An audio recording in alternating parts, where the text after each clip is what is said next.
지난주에 저희는 출애굽기를 다 마쳤습니다. 오늘 장로님의 기도처럼 출애굽기의 모든 내용을 통해서 저와 여러분의 인생 가운데 하나님의 약속의 그 비전의 언약을 날마다 개인과 가정 속에 고백하며 그것을 따라 승리하는 인생이 되기를 주의 이름으로 축원합니다.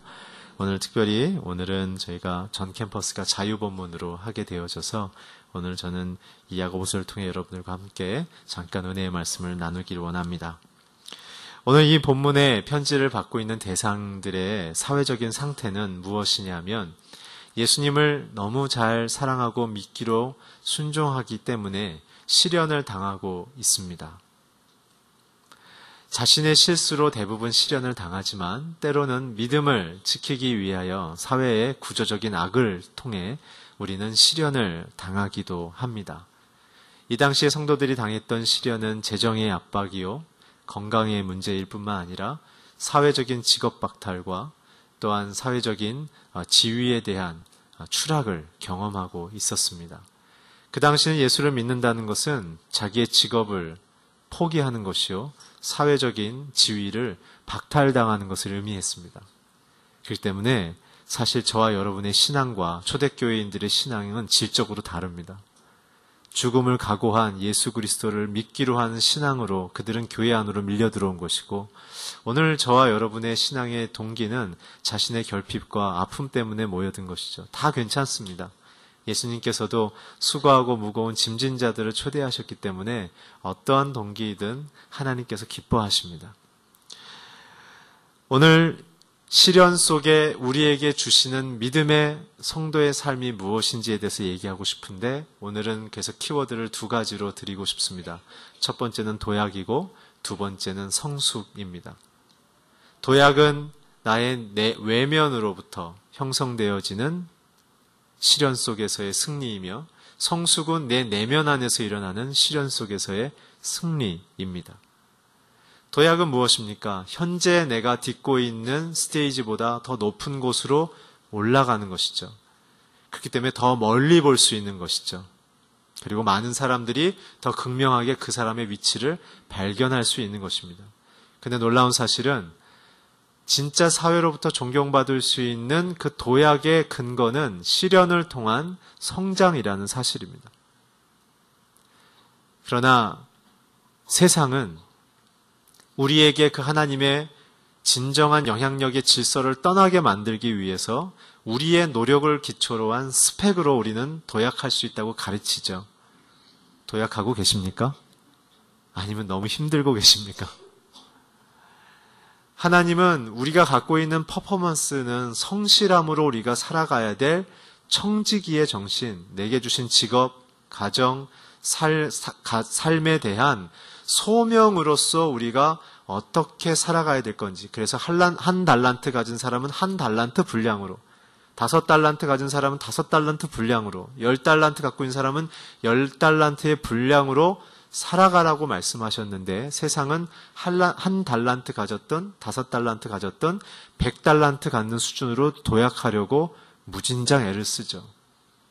불가능한 것을 가능하다고 생각하기 때문에 인생이 전문용어로 너무나 필요한 것입니다. 하나님은 우리에게 한 달란트 가진 사람이 하나를 남겼을 때 착하고 충성된 종이라고 얘기하셨습니다. 세상은 100개를 가져야 네가 인정받는다는 이상한 신화를 우리에게 넣어놨죠. 어느 게 진짜 인생을 축복하는 태도일까요? 두 번째 성숙은 무엇이냐면 내 마음속에 내면이 변화되는 것인데, 시련은 우리의 내면을 변화시킵니다. 그 변화시키는 열매는 무엇이냐 하면 바로 나의 인격과 태도를 바꾸는 것입니다. 어디까지? 예수님을 닮을 때까지. 사실 저와 여러분의 인격의 실력, 수준, 사회적인 수준, 영적인 실력은 어느 때 발견되냐면 우리가 시련 속에 있을 때 발견됩니다.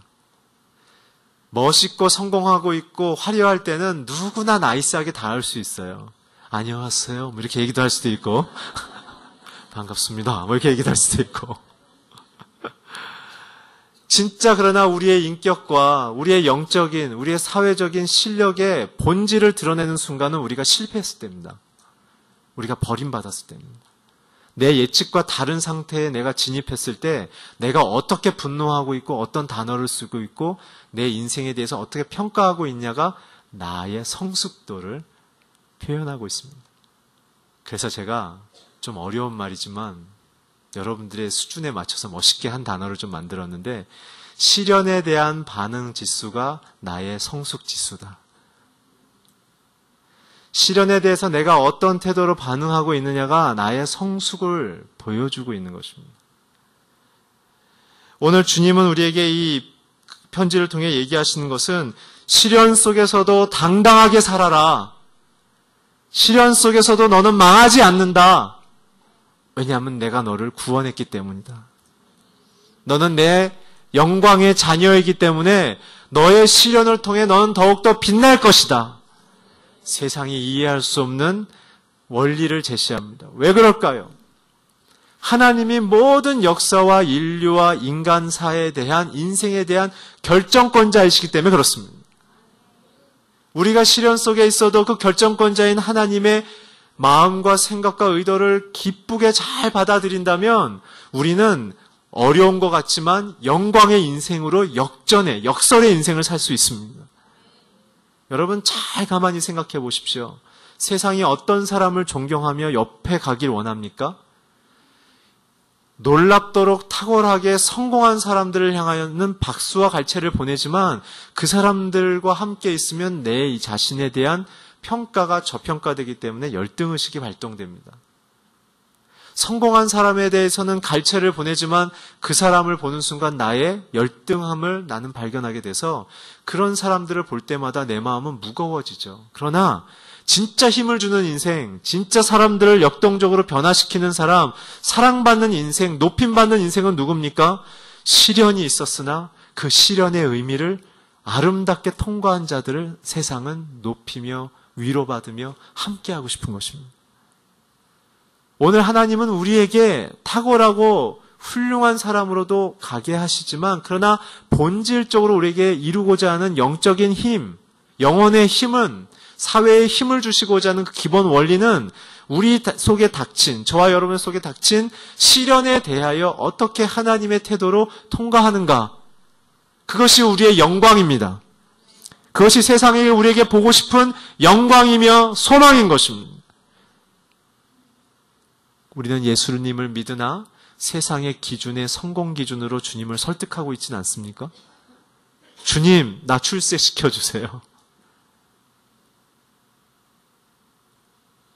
하나님 우리의 수준만큼 이미 출세시켜 주셨습니다. 그 이상 노력하지 않으면서 우리가 기도를 얻으려고 한다는 것은 그것이 정욕입니다. 우리는 이미 너무 많은 걸 갖고 있습니다. 많은 걸 갖고 있기 때문에 더 갖고 싶을 뿐입니다. 우리 본문 2절을 함께 읽겠습니다. 시작. 내 형제들이여 여러 가지 시험을 만나거든 온전히 기뻐 여기십시오. 믿음으로 우리가 인생을 도약하기 위한 첫 번째 믿음의 선언, 고백은, 선포는 시험 속에 나는 기뻐하겠다는 것입니다. 이건 내 의지가 아닙니다. 오늘 주님은 자신들이 사실은 잘못한 것이 없이 주님의 뜻대로 살아가는 그 순종 속에 얻은 시련 앞에 오히려 기뻐하라고 얘기하십니다. 왜 그렇게 얘기하시고 그들은 이것을 어떻게 받아들였을까요? 시련 속에 우리가 얻는 엄청난 축복이 있는데 그것이 바로 소망이기 때문에 그렇습니다. 우리 인생 속에 진정한 소망은 어디서부터 잉태되는가? 고통 속에서부터 나온다는 거예요. 이것은 경험해 본 사람들만 알 수 있습니다. 자기가 생각하는 대로 다 성공하고 있다면 여러분들 내가 지금 위기에 처했다고 생각하셔야 합니다. 우리의 인생에 진짜 영혼의 힘을 주는 것은 시련 속에 갖게 되는 소망입니다. 많은 사람들이 장애를 갖고 있고 많은 사람들이 인생의 한계를 갖고 있을 때 그 속에서 오히려 거꾸로 나는 이것을 인정해버리는 거예요. 내가 장애가 있지. 내 실력이 이것밖에 안 되지. 내 인격이 이것밖에 안 되지. 내 출발점이 여기지. 라고 생각하는 사람들이 소망을 품기 시작하는 거예요. 그렇기 때문에 하나님, 내가 여기서 출발하고 내가 이런 사람이오니 나를 도와주십시오. 이게 소망을 갖는 시작점입니다. 많이 갖고 있는 사람들일수록 불평이 많습니다. 그게 자기의 힘으로 이룬 줄 알고. 그러나 실패를 해본 사람은 일상에 대한 감사를 고백하기 시작합니다. 그렇다면 작은 것부터 기뻐하기 시작해요. 고통이 와도 기뻐하기 시작해요. 그래서 시련 앞에 있는 성도들의 심적 태도의 핵심은 무엇이냐면 어려움이 오면 이렇게 고백해야 되는 것이에요. 선하신 하나님께서 내게 무엇을 이루고자 하십니까? 이 시련을 허락하신 하나님의 의도와 목표는 무엇입니까? 그게 우리 안에 소망을 이뤄내는 중요한 모티브가 되어집니다. 그 소망의 근거와 그 기도의 근거에 힘을 더하는 촉매제가 무엇이냐면 하나님의 약속이에요. 약속. 이 말씀입니다. 우리를 죄에서부터 구원하신 그 하나님의 소망과 생명의 말씀이 오늘 내 거다라고 고백하는 사람들이 시련 속에서도 소망을 얻는 거예요. 그래서 원래 성도들은 세상이 감당할 수 없는 자들입니다. 사도행전에서 보는 것처럼 2장 속에 핍박과 환난 속에 교회가 출발하는 순간부터 그들을 체포하려고 왔고 죽이려고 왔던 그 모든 사회의 리더십들이 베드로의 설교 앞에 무릎 꿇으며 내가 어떻게 하면 구원을 얻을꼬? 라고 바뀌는 거예요. 진짜 성도들의 인생 앞에서는 시련도 우리를 좌절시킬 수 없습니다. 주님이 우리를 지키시기 때문에 그렇습니다. 사도행전 2장부터 28장까지 계속 나오는 말이 무엇입니까? 세상이 저희를 칭찬하더라. 세상이 저희를 감당치 못하더라. 시련 앞에선 교회가 왜 세상 앞에 칭찬받고 있고 세상을 어떻게 변화시킬 수 있습니까? 그들 안에 있는 하나님의 약속을 붙잡았기 때문에 그렇습니다. 상황은 그대로입니다. 환경도 그대로입니다. 그러나 놀라운 것은 사람들이 변화되고 있다는 사실이에요. 오늘 저와 여러분의 인생 속에 하나님의 약속을 붙잡는 인생이 되기를 주의 이름으로 축원합니다. 자기를 묵상하면 절망합니다. 그러나 하나님을 묵상하십시오. 하나님을 묵상하는 사람은 희망과 생명을 얻습니다. 오늘 그 희망과 생명이 저와 여러분에게 주어지기를 축원합니다. 오늘 그래서 야고보서의 이 편지를 받고 있는 사람들의 특징은 사회 속에서 자기의 자존심이 뭉개지고 사회적인 신분이 무시당하고 있지만 그들은 기뻐했다는 거예요. 우리의 우선순위에 대한 문제입니다. 우리가 많은 신앙생활을 하고 많은 성공을 거두었어도 그것은 바람이 불면 쓰러지는 것이에요. 중요한 건 내 인생 속에 무엇을 가장 소중히 여길 것인가. 돈을 중요하게 여기는 사람은요, 10만 원만 없어져도 어쩔 줄 몰라 합니다. 명예를 중요하게 생각하는 사람은요, 조금만 옆에 있는 사람이 눈만 흘겨도 어쩔 줄을 몰라요. 그러나 예수님을 사랑해서 영혼을 살리겠다는 마음이 있으면요, 무조건 다 통과해요. 제가 알고 있는 어떤 권사님은 사회에 아주 유명한 기업의 경영자의 아내십니다. 2년 전에 은퇴를 하셨어요. 그 두 분이. 엄청난 큰 대기업의 경영자의 아내로서 살아온 날들 속에 그분이 은퇴한 이후에 결정한 건 무엇이냐면 1:1이었어요. 1:1 양육. 1년에 한 40명은 하시는 것 같아요. 그러니까 월요일부터 주일까지 그분이 하루 종일 아침 먹고 출근해서 하시는 일이 뭐냐면 교회로 출근하세요. 그분들은. 1:1 양육이에요. 아침에 한 사람, 점심 먹고 한 사람, 저녁 먹고 한 사람. 하루에 3사람을 1:1 양육하시는 거예요. 근데 그 얘기를 듣다가 제가 너무 눈물이 난 적이 한 번 있는데 이분이 자기네들의 사회신분을 다 감추고서 그냥 하시는 거예요. 그러니까는 백발이 성성하고 이렇게 좀 얼굴도 이렇게 나이스하진 않지만 하여튼 그 옷도 그냥 이렇게 일반적인 옷을 가볍게 입고 다니시고 차도 다 버리시고 중고차, 옛날 중고차 사갖고 그냥 타고 다니세요. 그러니까 이분을 본 어떤 성도님이 예수를 믿고 이분하고 만나서 일대일 하는데, 이분이 이제 새신자, 처음 예수 믿는 분인데 아주 부자셨던가 봐요. 그러니까 이 권사님이 이제 가려고 그러니까 자기 창피하다고 우리 일하는 사람들이 드나드는 뒷문으로 들어오라고 이렇게 하고, 집에 있는 일하는 사람 다 나간 다음에 그 뒤에 이렇게 대기실에 앉아있게 한 다음에 집에서 일하는 사람이 다 나간 다음에 부엌으로 들어오라고 이렇게 해서 들어와서 앉아서 하는 거예요. 그래서 제가 권사님 왜 하세요? 내가 그랬어요. 목사가 믿음이 없죠. 근데 권사님이 하는 말이 뭐냐 하면, 목사님, 그냥 저는 그 여자가 너무 사랑스러워요. 나한테 뭐라 그런 거 다 상관없어요. 그러고 해맑게 웃으시는 거예요. 예수님 중요하죠, 예수님. 제가 그때 너무 제가 감동을 받았어요. 자신이 갖고 있는 것을 다 상실했지만 그분은 가장 중요한 우선순위를 예수님으로 두신 거예요.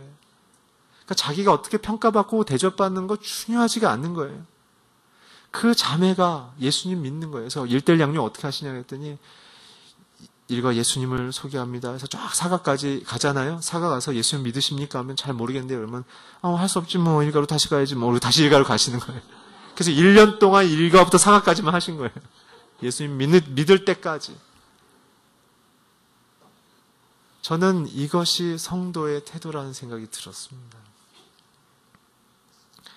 우리는, 저와 여러분은 그러나 어떤 마음을 갖고 있습니까? 시련이 다가오면 두렵죠. 절망하죠. 하나님이 계신 건 알지만 정말 나를 도와주실까라는 떨리는 마음이 드는 거예요.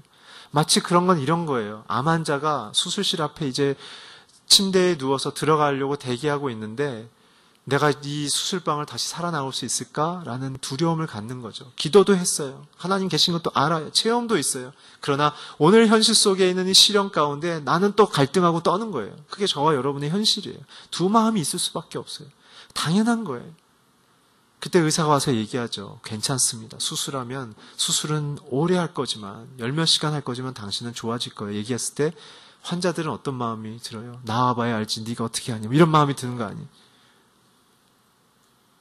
그게 시련 앞에 서 있는 저희들의 마음이에요. 그러나 수술이 끝난 다음에 환자가 갖고 있는 마음은 무엇입니까? 기쁨이에요. 다시 일상으로 돌아오는 기쁨이에요. 감사한 거예요. 다시 생명을 연장받은 기쁨인 거예요. 오늘 우리는 시련 앞에서 그런 떨림이 있는 건 당연한 거예요. 그러나 의사와 같이 창조주 통치자이신 하나님이 우리 인생을 괜찮아 라고 붙잡아 주시는 그 붙드심 앞에 우리는 하나님만을 온전히 의지하는 그 가난한 마음이 우리를 시련 앞에서 기쁨으로 이끌어주는 것입니다. 이 부분에 대해서 우리가 어떻게 기쁨을 가지고 갈 수 있는지에 대해서 사도 베드로가 우리에게 구체적인 3가지의 방법을 제시합니다. 우리 자막을 통해 베드로전서 1장 3절을 읽으시겠습니다. 시작. 우리 주 예수 그리스도와 아버지, 그의 많으신 긍휼대로 예수 그리스도를 죽은 자 가운데서 부활하게 하심으로 말미암아 우리를 거듭나게 하사 산 소망에 있게 하시며, 시련 속에서도 우리에게 소망을 주십니다. 살아있는 소망. 그게 누구로부터 왔는가? 예수 그리스도부터 온 것입니다. 그래서 우리는 고백해야 될 게, 시련 속에 하나님이 내 인생의 보호자다, 통치자다, 결정권자라는 고백을 했을 때 우리는 시련 속에 나의 경험과 지성을 발동하는 게 아니라 하나님의 뜻이 무엇인지를 묻기 시작하는 것입니다. 우리가 시련 앞에 왜 떱니까? 왜 두려워합니까? 하나님이 주신 소망이 없으니까 환경에 밀리는 거예요. 소망이 있는 사람은 죽을 것 같아도 두려워하지 않습니다. 또 일어납니다. 쓰러뜨려도 또 일어납니다. 그게 성도들입니다. 저와 여러분이 그 힘을 하나님께로 받기를 주의로 축원합니다. 그래서 소망이 있는 부모가 됩시다. 자녀들이 우리를 봤을 때 어떤 상황인지 굴하지 않고 하나님만을 의지하며 기뻐하며 웃으며 포기하더라도 감격하며 살아갈 때 자녀들은 하나님이 누구신지를 배우게 되는 것입니다. 두 번째는 무엇이냐면 베드로전서 1장 5절을 함께 읽겠습니다. 시작. 너희는 말세에 나타나기로 예비하신 하나님의 능력으로 보호하심을 받아. 완료형이에요. 예수님을 믿는 그 믿음을 통하여 구원을 얻은 그 믿음이 있다면 우리는 하나님께 이미 보호를 받고 있다. 환난 속에 자기를 보거나 환경을 보면 하나님이 작게 보입니다. 그러나 환난 속에 하나님만 보면 하나님이 문제보다 더 크게 보이십니다. 오늘 우리의 마음속에 하나님이 자기의 아들을 주기까지 나를 소중히 여기신 그 사랑에 대한 확신으로 돌아가시기를 주의 이름으로 축원합니다. 그게 있으면 우리는 보호받게 되어집니다. 두렵지 않습니다. 걱정하지 않습니다.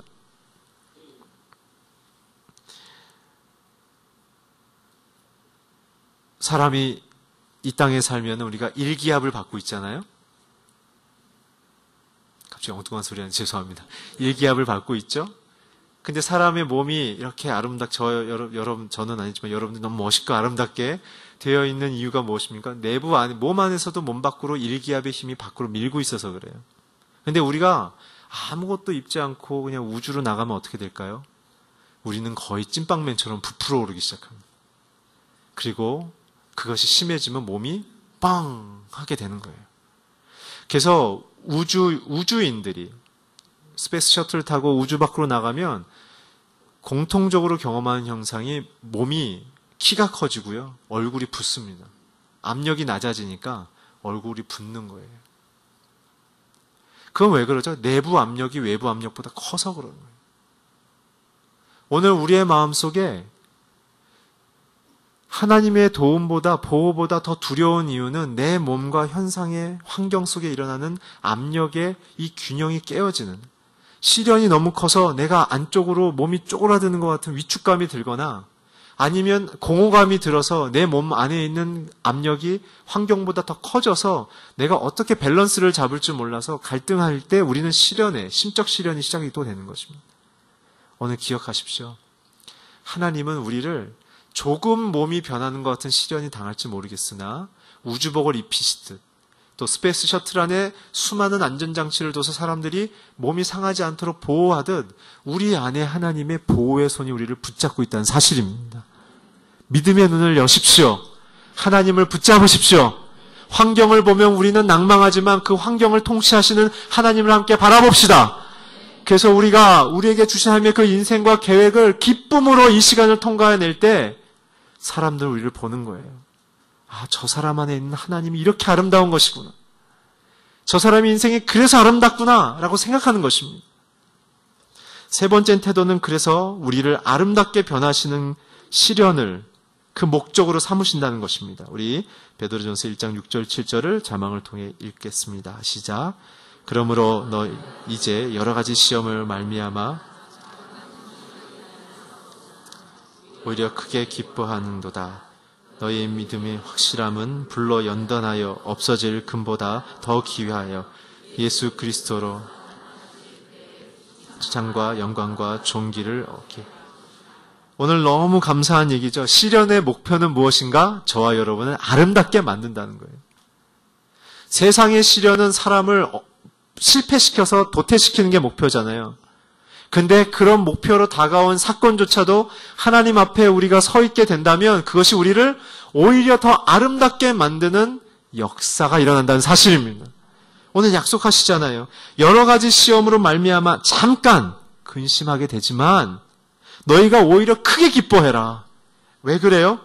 너희의 믿음의 확실함 속에 서 있게 된다면 불로 연단하여도 없어질 금보다, 금은 금속 중에 가장 변질이 안 되는 금속인데 하나님 입장에서는 금도 변한다는 거예요.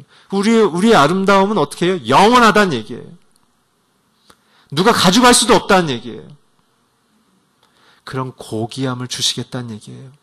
재산은 자식이 가져가고 영광은 사회가 가져가지만 이 아름다움은 우리 영혼 속에 보석처럼 박혀서 어느 누구도 손댈 수 없다는 사실입니다. 그래서 우리를 칭찬과 영광과 존귀의 인생으로 우리를 바꾸시겠다는 거예요. 사실 저와 여러분은 얼마나 부끄러움이 많은 인생입니까? 우리의 인생을 영화처럼 만든다면 누가 와서 볼까요? 저는 그렇습니다. 그러나 하나님은 우리의 그런 모든 것을 예수님의 생명의 옷으로, 영광의 옷으로, 존귀의 옷으로, 사랑의 옷으로 입혀주셔서 우리를 수치를 다 벗겨주시고 깨끗게 하심을 통해 오히려 이 시련 가운데 우리가 얼마나 고귀한 자녀로 부름받았는지를 우리 자신도 깨닫고 세상도 알게 하겠다는 사실입니다. 진짜 리더십은 여기서부터 나오는 것입니다. 그래서 우리는 이 시련이 성장통이다 라고 생각하셔야 돼요. 나를 자라게 하는구나. 나를 새롭게 하는구나. 그래서 시련이 오면 우리가 누군지를 빨리 점검해야 돼요. 내 안에 있는 정력, 사람들과의 관계의 우선순위, 물질관, 가정관, 내 안에 삐뚤어진 것이 무엇인지를 하나님 앞에 낱낱이 시험을 보듯이 점검을 해나가야 합니다. 불평하고 한탄하면 그 시험은 계속 가는 거예요. 빨리 시험을 패스하려면 문제를 빨리 풀어야 돼요. 빨리 엎드려지는 거예요. 그래서 내 안에 있는 죄성을 하나님 앞에 다 토해내는 거예요. 그리고 하나님이 원하시는 아름다운 종기의 옷을 입고 나는 다시 일어나는 것이죠. 그래서 우리에게 필요한 것은 인내예요. 인내. 하나님의 뜻이 내게 성취될 때까지 인내하는 거예요. 제 친구 중에 마라토너가 있습니다. 저는 뛰는 거 진짜 싫어해요. 그래서 차가 와도 잘 안 뛰어요. 다리는 긴데 잘 안 뛰어요. 그래서 제가 그 친구를 만날 때마다 꼭 물어봐요. 너는 왜 뛰어? 물어봐요. 그럼 그 친구가 하는 얘기가 있어요. 태영아, 내가 뛰는 이유는 32km, 35km가 지나가면서부터 나는 4점을 지난다. 내 심장은 몸 밖으로 튀어나올 것 같고 피는 끓어오는 것 같고 모든 핏줄은 터질 것 같고 눈도 충혈돼서 밖으로 빠질 것 같고 정말 온몸이 부서지는 것 같은 고통이 느끼고 체온이 38도, 39도까지 끓어오르기 시작한다.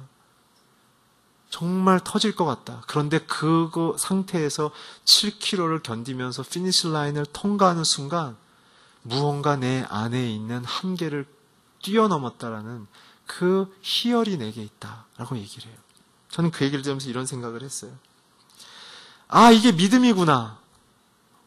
내 몸은 부서질 것 같고 시련 앞에서 무너질 것 같고 터질 것 같고 포기하고 싶고 내가 왜 이렇게 해야 되는지 이유를 알 수 없지만 그러나 하나님이 원하시는 그 고을까지 뛰어간다면 나는 영광의 박수와 찬사를 받을 수 있는 그러한 인생을 살아가는 거구나.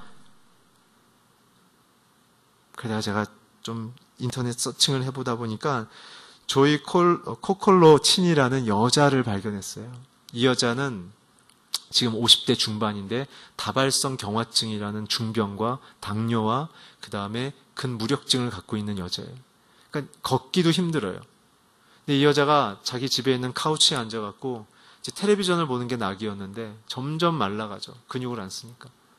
그런 순간 이 여자의 눈을 번쩍 뜨게 한 게 있어요. 그게 바로 뉴욕 마라톤이었어요. 보는 순간 나도 할 수 있다면 의사는 근육이 끊어질 수 있으니까 조심하라고 얘기하는데 이 여자는 그날부터 수년 동안 스틱을 짚고서 가다가 실신한이 있더라도 계속 걷기 시작한 거예요. 그렇게 5년 이상을 준비하고 드디어 첫 번째 뉴욕 마라톤에 일반인으로 참가했어요. 놀라운 사실은 이 여인이 완주했다는 사실입니다. 그의 기록은 12시간 47분.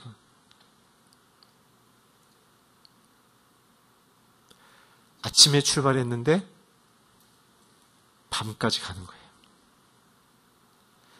거리에 통제가 다 풀렸어요. 뉴욕의 그 복잡한 시내에 택시와 옐로우캡과 수많은 차들이 차선을 달리고 있는데 어느 착한 경찰 하나가 그 여자 뒤에 차를 대고서 이 여자가 끝날 때까지 거의 정지 상태의 속도로 가다가 시동 끄고 있다가 이 여자가 좀 가면 따라가 주는. 그래서 이 조이 여사의 말로는 결승선에 그 모든 구조가 다 철거됐을 거라고 자기는 생각했다는 거예요. 근데 그 12시간 47분을 통과하는 그 순간 사람들이 구름처럼 모여 있었다는 거예요. 자기를 축복해 주기 위해서.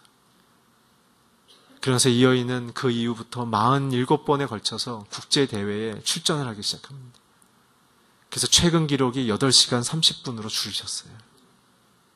그래서 미국에 있는 공중파 방송에서 그 여자와 그 여인과 인터뷰를 한 장면을 제가 보고서 그 중에 한마디를 제가 좀 전해드리고 싶습니다.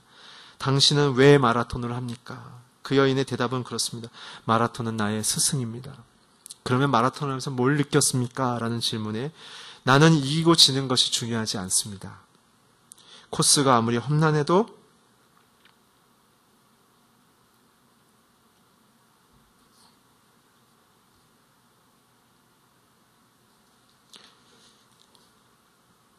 내가 완주할 수 있는 힘은 내 안에 있는 그리스도가 주시는 믿음 때문에 그렇습니다.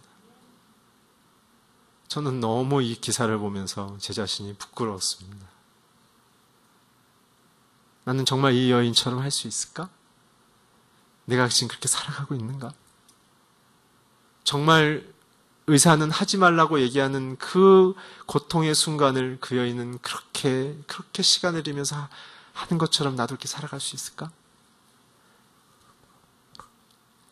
요한복음 10장 10절에 이런 얘기가 있습니다. 내가 이 땅에 온 것은 양으로 생명을 얻되 더 풍성히 얻게 하려 함이라. 예수님이 우리를 향하여 목숨을 던지신 거예요. 우리가 시련 속에 승리할 수 있도록 주님은 우리를 위하여 목숨을 던지시고 같이 뛰고 계세요. 주님이 또 그렇게 얘기하셨죠. 내 멍에를 함께 메고, 내 멍에는 쉬우니까 나랑 함께 멜래? 이스라엘의 멍에는 소 2마리가 지게 되어 있습니다. 그 2마리의 조건은 노련하고 주인의 마음을 잘 아는 늙은 소와 아직 자기만 생각하고 천방지축으로 뛰는 젊은 소를 섞어서 하죠. 그러면 늙은 소가 감당하는 것은 일을 해야 되는 부담감뿐만 아니라 이 젊은 소의 이 천방지축의 인생을 자기가 케어하고 멘토하면서 끌고 가는 거예요. 그러니까 주님이 우리에게 요청하는 거예요. 내가 너 인생 함께 띄워줄게. 네 멍에 내가 함께 매줄게. 고독하고 외롭고 실패 속에 좌절하지 말고 나랑 같이 멍에 매자. 내가 너를 이끌어줄게. 피니시 라인까지 내가 너를 끌어줄게. 수고하고 무거운 짐진 자들아 다 내게 와서 쉬라. 나랑 같이 쉬지 않을래?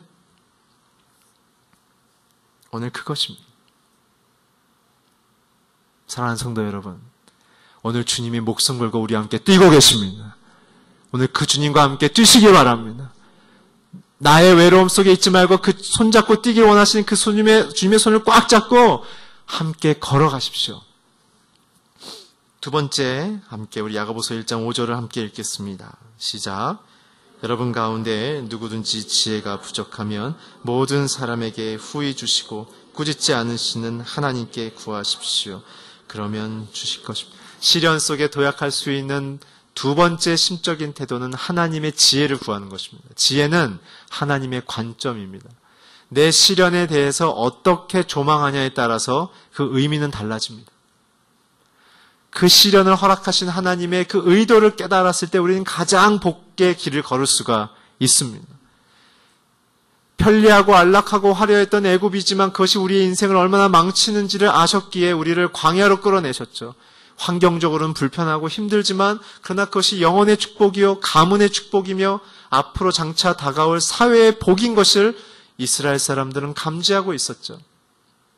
그런 것처럼 오늘 저와 여러분에게 주어지는 시련에 대한 하나님의 관점을 가졌을 때 우리는 이것을 이겨나갈 수 있습니다. 내 관점대로 해석하고 내 의도대로 해석하면 우리는 불평할 수밖에 없습니다. 불평은 하나님을 부정하는 영적인 태도인 것입니다. 하나님의 완전함을 부인하는 것이 불평입니다. 그래서 우리는 하늘로부터 내려오는 하나님의 지혜를 받아 이 땅을 살아가야 합니다. 경계해야 될 것, 나의 경험으로부터 온 지식을 도구로 쓰셔야지 지식이 말하는 의미를 지혜로 대체하는 순간 우리는 실패합니다. 왜냐하면 지식은 과거를 기초로 했기 때문에 지식은 과거를 지향하고 있습니다. 나는 미래를 향해 살아가고 있는데 과거 기준으로 내 인생을 평가하고 판단하면 나는 미래에 대한 불확정성이 커질 수밖에 없는 거예요. 오늘 우리의 인생의 주인이시고 시련 속에 우리를 보석처럼 바꾸셔서 미래의 영광을 주실, 현재의 영광을 주실 그 하나님의 지혜를 붙드시는 저와 여러분이 되기를 축원합니다. 우리 마지막으로 야고보서 1장 6절과 7절을 읽겠습니다. 시작. 오직 믿음으로 구하고 조금도 의심하지 마십시오. 의심하는 사람은 바람에 밀려 요동하는 바다 물결 같습니다. 그런 사람은 주께 무엇을 받을 것이라고 기도하지 마십시오. 마지막 가져야 될 건 우리는 끝까지 포기하지 않고 달리는 것입니다. 국제대회에서 뛰고 있는 정상급의 100m 스프린터들의 선수들의 이 달리기 할 때의 주법에 대해서 제가 듣고 깜짝 놀랐습니다. 이 사람들은 총성이 울리고 피니시 라인을 통과할 때까지 한 번도 호흡을 하지 않습니다. 저와 여러분의 100m 달리기 아시죠? 숨 쉬다가 지쳐가지고 못 뛰잖아요.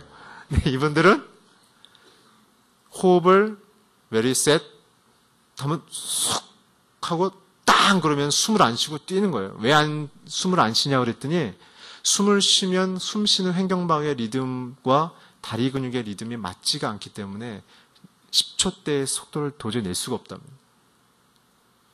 그래서 제가 그걸 보면서 또 하나 묵상을 하게 됐어요. 정말 뛰기 싫어하는 저에게는 이 오늘 설교가 시련입니다. 정말 그렇게 열심을 향해 피니시 라인도 보이지만 그 고통을 참고 뛰어갈 때 과연 나는 어떤 마음이었을까? 저는 멈추고 싶은 거예요. 그리고 트랙을 떠나고 싶었어요. 그런 인생의 순간들이 있으셨죠? 근데 주님은 우리에게 얘기하는 거예요. 조금도 의심하지 말라. 믿음, 너의 인생의 결정권자인 것이 나인 것을 그냥 고백만 하면 내가 너를 인도할 것이다. 구름 기둥과 불 기둥만 보고서 그냥 따라와. 내가 너를 인도할 거야. 그러지 않으면 하나님 나를 믿지 않으면 환경에 따라서 이게 좋을까? 저 사람 얘기하면 저게 좋을까? 마음이 요동하다가 나중에는 어떻게 해요? 마음속에 불안증과 분노로 마음이 무너져 버리는 거예요.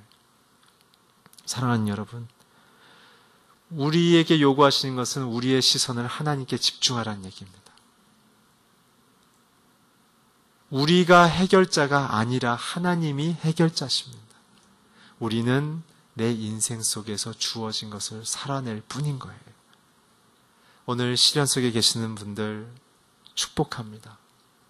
저와 같이 고통 속에 계시는 분들 축복합니다. 그곳에 하나님이 계십니다. 그곳에서 주님의 세밀한 음성을 함께 우리 들읍시다. 힘들어도 곧 끝납니다. 끝날 때 박수 받고 끝나야지. 끝났는데 아무도 지켜봐 주지 않는 불행한 시련을 겪으면 아무것도 우리는 유익이 없는 것입니다.